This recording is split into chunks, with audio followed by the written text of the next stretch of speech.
70 से 80 kilometre per hour की गति से दौड़ने वाले ये अत्यंत दुर्लभ जंगली पशु सिर्फ पूरी दुनिया में एक ही जगह पर मिलते हैं। इनकी रिहाइश के लिए है यह लगभग 5000 स्क्वायर किलोमीटर का नेशनल पार्क।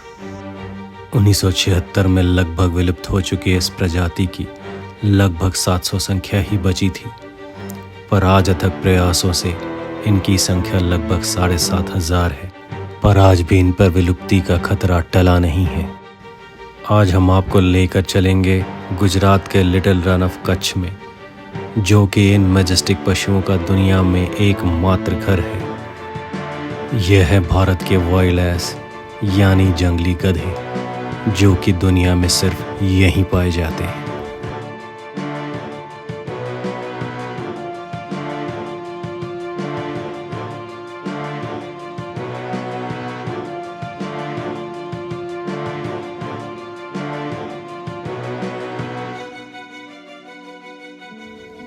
गुजरात की राजधानी अहमदाबाद से सिर्फ 100 किलोमीटर की दूरी पर स्थित है एक ऐसे नेशनल पार्क का एंट्री गेट, जो कि विश्व में भारतीय जंगली गधे या फिर जिन्हें स्थानीय भाषा में घुड़खर कहा जाता है, उनका रिहायशी इलाका।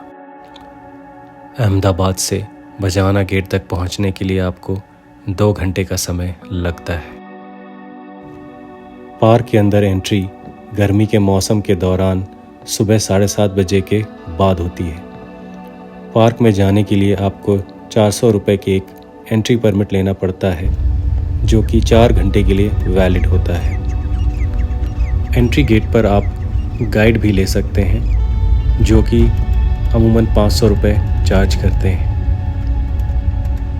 वैसे आप हमेशा गाइड लेकर ही अंदर जाएं, क्योंकि यह नेशनल पार्क बहुत ही विशाल है और इसको एक्सप्लोर करना बहुत ही मुश्किल है। इस पार्क में आप अपनी गाड़ी को भी अंदर लेकर जा सकते हैं। बहुत सारे गाइड्स के पास उनकी खुद की गाड़ियां भी होती हैं, जो लगभग 2000 रुपये के चार्ज पर आपको उपलब्ध होती हैं। पार्क में एंट्री करते साथ ही कुछ किलोमीटर तक कच्ची रोड बनी हुई है, पर उसके बाद यह एक खुले मैदान जैसा है जिसका कोई अंत नहीं दिखता।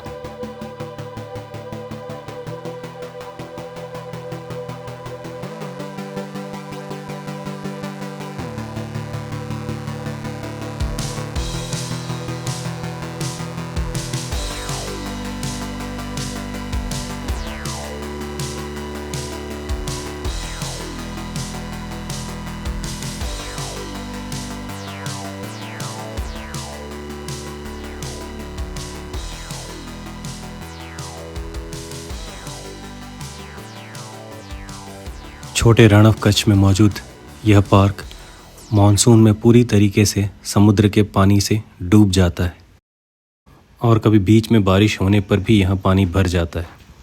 आपको पता ही नहीं चलेगा कि ऊपर सूखी ज़मीन दिखेगी, लेकिन नीचे बहुत पानी होगा और यहाँ पर गाड़ी को फंसने की संभावना होती है। लेकिन एक अच्छी बात यह है कि यहाँ पर आप पैदल उतरकर भी चल सकते हैं, जैसा कि नॉर्मली टाइगर रिजर्व्स में नहीं होता।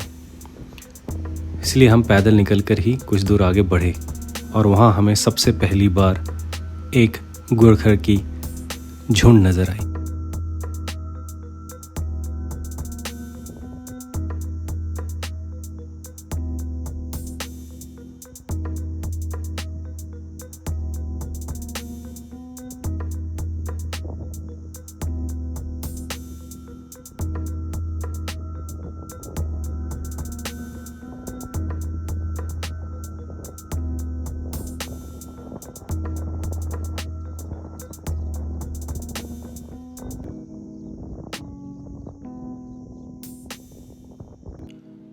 भारतीय जंगली गधे की प्रजाति पहले दक्षिण एशिया के कई देशों में पाई जाती थी।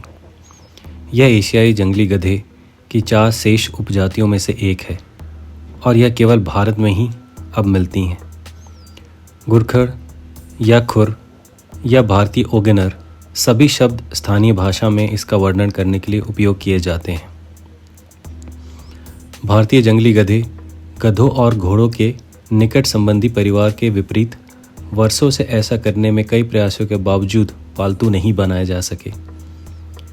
यह प्रजातियां रेगिस्तान, शुष्क घास के मैदान और झाड़ीदार भूमि के सहित विभिन्न आवासों में रहती है। यह कभी पश्चिमी भारत, पाकिस्तान के बलूचिस्तान और सिंध प्रांत, अफगानिस्तान और दक्षिण ईरानी प्रांतों में मिलते थे, लेकिन अब सिर्फ भारत में ही मिलते हैं और बाकी हर जगह से विलुप्त हो चुके हैं।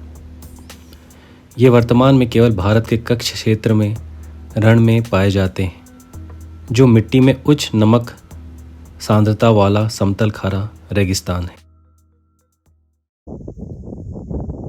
ये पानी के अंदर बहुत पानी पूरा सॉल्ट है। हमारे गाइड ने हमें वो घास या पौधा दिखाया जो जंगली गधों का आहार है। हमने भी उसे टेस्ट किया तो वह काफ़ी नमकीन था।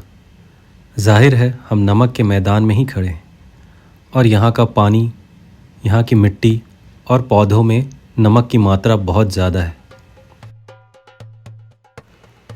इसके बाद हम संभल कर थोड़ा और अंदर की तरफ जाने लगे, मिट्टी को देखते हुए कि कहीं पे गीली मिट्टी ज़्यादा ना हो। थोड़ा ही आगे जाकर हमें फिर से एक और झुंड नज़र आया जो कि झाड़ियों के पीछे था। भारतीय जंगली गधे की शक्ल खच्चर जैसी होती है। अधिकांश मामलों में यह रेत के रंग का होता है, लेकिन यह दिखने में नीला, भूरा या हल्का भूरा भी हो सकता है। जानवर अपने सीधे गहरे आयाल से पहचाने जाते हैं, जो कि उसके सिर के पीछे से गर्दन तक फैला होता है। यह उसकी एक विशेषता है। हालांकि ये आयाल घोड़ों की तुलना में बहुत छोटे होते हैं। आयाल के बाद एक गहरे भूरे रंग की पट्टी होती है जो कि गधे के पीठ से उसकी पूंछ के आधार तक जाती है, जो उसके लुक को पूरा करती है। इसका औसत वजन लगभग 250 किलोग्राम होता है और लंबाई लगभग 260 सेंटीमीटर, जबकि पूंछ की लंबाई लगभग 80 सेंटीमीटर होती है। नर जंगली गधा आम गधों की तुलना में काफ़ी बड़ा होता है। भारतीय जंगली गधों का जीवन काल लगभग 20 से 25 साल का होता है।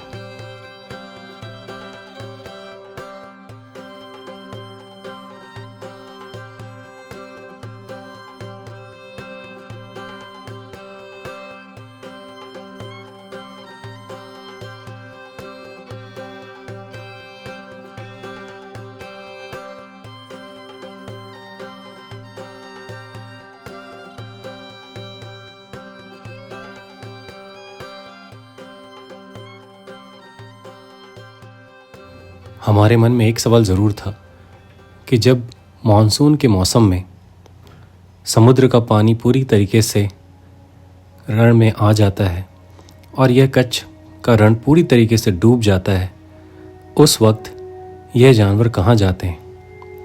वैसे तो ये जानवर नमक के पानी में रहने के लिए बने हैं, फिर भी क्योंकि पानी बहुत ज़्यादा हो जाता है तो इन्हें पानी में रहना मुश्किल होता होगा। तो हमारे गाइड ने बताया कि पूरे पार्क में बीच बीच में ये टीले नुमा जगह जो बनी हुई है, इसी के ऊपर मानसून के समय या फिर जब पानी बहुत ज़्यादा होता है तो ये सारे के सारे गधे अपने झुंड के साथ उस टीले के ऊपर चले जाते हैं।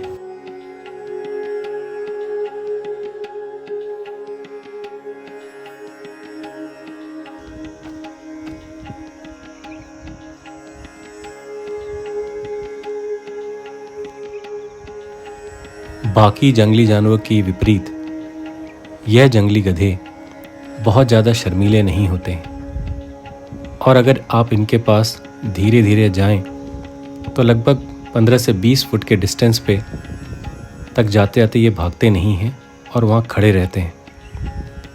अगर गाड़ियाँ इनके समीप जाती हैं तभी ये भागना शुरू करते हैं। साथ ही साथ ये बहुत ज़्यादा एग्रेसिव भी नहीं होते हैं और ज़्यादातर अपने काम से मतलब रखते हैं। नॉर्मली यह 8 से 10 से 15 और कई बार 20 के झुंड में रहते हैं।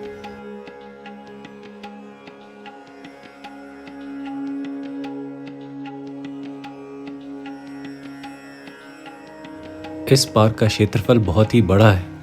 इसकी वजह से यहाँ कुछ और प्राणियों को बसाने का भी मुहिम चलाई जा रही है, जो कि इस तरह के एनवायरनमेंट में सूटेबली रह सकते हैं, जैसे कि ब्लैक बग, और उनके लिए कुछ प्लांटेशन वगैरह भी किए जा रहे हैं जो कि उनका आहार होगा।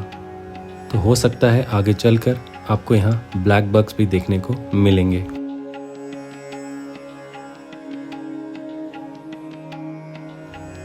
लौटते समय हमें गेट के नज़दीक एक स्थान नज़र आया जहाँ पर एक वॉच टावर भी था। पूछने पर पता चला कि यहाँ पर ठंडी के मौसम में बहुत सारे कार्यक्रम आयोजित किए जाते हैं, जैसे कि बच्चों को यहाँ की वाइल्ड लाइफ के बारे में बताने के लिए कैंप लगाया जाता है। हमने यहाँ पर जाकर वॉच टावर से देखा कि आगे यहाँ दृश्य कैसा दिखता है।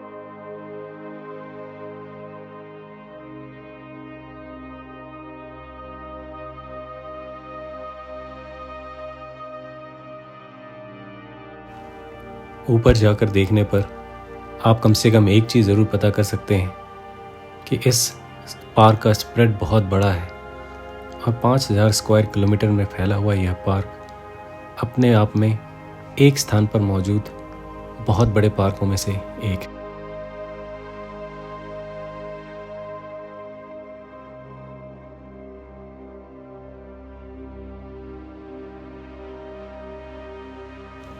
सत्तर और उसके पूर्व के दशकों में बहुत ज़्यादा शिकार और कुछ बीमारियों की वजह से यह खूबसूरत प्रजाति विलुप्ति के कगार पर थी। लेकिन हम इस बात की सराहना करना चाहेंगे कि कैसे सरकारी और गैर सरकारी संस्थाओं ने मिलकर इसको पुनर्जीवित किया और आज कम से कम 7 से 7,500 हज़ार की संख्या में यह गधे मौजूद हैं।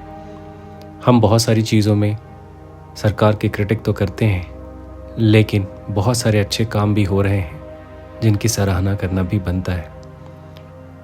हम उम्मीद करते हैं कि आने वाले दिनों में इनकी संख्या और बढ़ती जाएगी। जैसा कि हमें पता चला कि क्योंकि यहाँ इनकी संख्या बढ़ रही है, इसलिए राजस्थान के भी कुछ हिस्सों में इनको अब शिफ्ट किया जा रहा है, इसी उम्मीद में कि इस प्रजाति की जनसंख्या और बढ़ती जाए और यह इंडेंजर्ड स्पीसीज़ की लिस्ट से बाहर आ जाए। हम आपसे विदा लेते हैं इस वादे के साथ कि अगले हफ्ते आपसे फिर मुलाकात होगी। तब तक के लिए नमस्कार।